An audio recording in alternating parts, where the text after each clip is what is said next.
This is a moringa tree. Moringa is native to semi-tropical regions and can be grown in some temperate regions and probably tropical. And it's being grown all over the world for its not just nutritional but medicinal benefits. I can't speak for the medicinal benefits as much as I can the edible benefits. But this is a seed pod from it.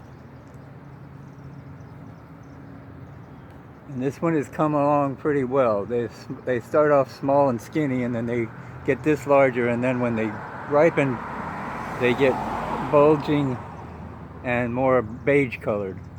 You can see some greener ones up higher, hanging down next to this banana tree. Now the leaves are the most nutritious edible leaves in the world.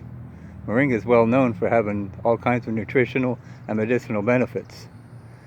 And you can just pull them right off and eat them raw if you want, or boil them like spinach, or dry them for tea.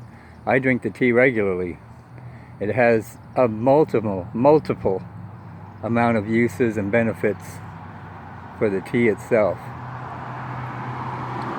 So it's extremely nutritious and medicinal, very and tasty too, actually, I think.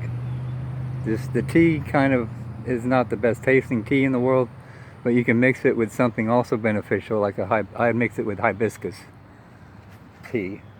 Hibiscus tea and moringa tea mixed together, and I put it on ice so that it's an iced tea.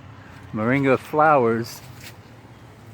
Here's the flower buds starting to open up. Let me see if I can get a better shot of it. Those are the flower buds, and when they open up, they'll be white. There was a better tree to show you here at my friend's house in Zephyr Hills, but the tree fell over, and I'm not able to show you the flowers from that one.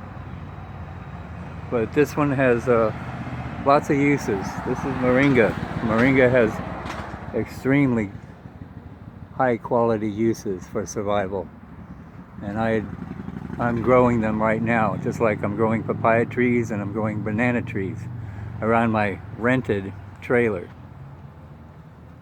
But this is a friend's house where he's got banana trees, papaya trees, and moringa all surrounding, and all kinds of yams. He's got some different types of yams growing all over the place. Winged yams, purple yams, Asian yams. And you can always tell a yam by the color of the shape of the leaf. They're arrowhead shaped, not heart shaped. There's a difference between the heart shaped leaves of the toxic species that is invasive called air potato, and they look somewhat alike.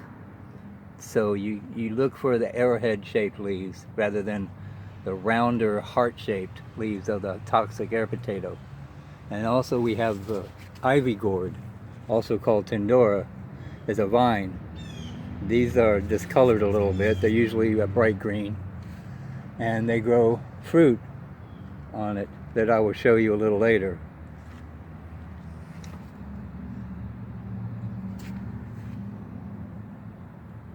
There's moringa, and this is moringa, and some yams. Yams that grow on vines. You dig up the root, the tuber, and it can get very large after so many years. I dug up a winged yam tuber that was 10 pounds, and I've seen pictures of them that were as much as 50 pounds. So the yams can get quite big, and they're full of starch. They're like a big potato, but they have to be boiled, at least the winged yam. I'm not sure about these cultivated species. I'm pretty sure they should be boiled, but I'm not sure if they absolutely have to be boiled. And here's some more papayas, and I wanted to show you the stem, the leaf stem of the papaya. When you cut it, it's very hollow, perfectly hollow, that you can use as a straw. And you can use a straw in a survival situation if you're trying to reach just a little cup full of water that's in a place you can't get to any other way but a straw. And that's where a straw can come in handy in survival. I keep one in my bug out bag, just in case. And they're lightweight. I keep a plastic one in my bug out bag. But if I needed one in the wild and I had papaya trees, I've got an endless source of straws.